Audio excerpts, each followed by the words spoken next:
The noes have it. The noes have it. The Prime Minister. It was widely expected that the draft divorce settlement between the UK government and European Union over Brexit would be rejected by the British Parliament.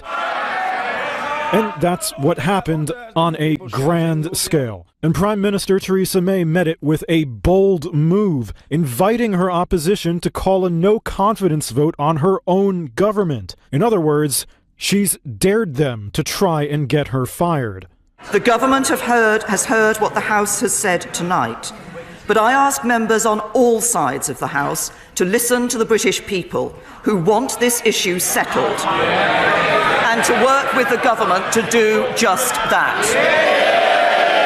And the Labour Party accepted the challenge. The vote's on Wednesday. The result of tonight's vote is the greatest defeat for a government since the 1920s in this House. The deal the Prime Minister has been pushing for months lost with 202 votes versus 432, rejected by both hardliners and pro-EU lawmakers.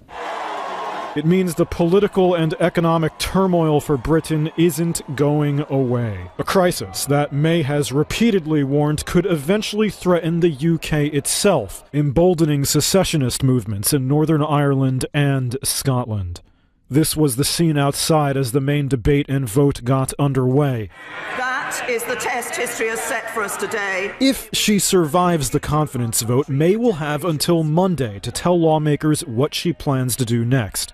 So what could that be? She might decide to go back to Brussels and try to get more concessions for yet another Brexit vote in the future. But what May says she doesn't want is another election, which would bring more months of uncertainty. She also doesn't want another referendum, basically another chance for British voters to say, this hassle isn't worth it.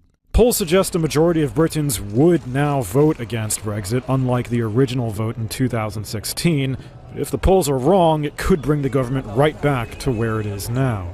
But then, this is a saga that's already had a lot of twists.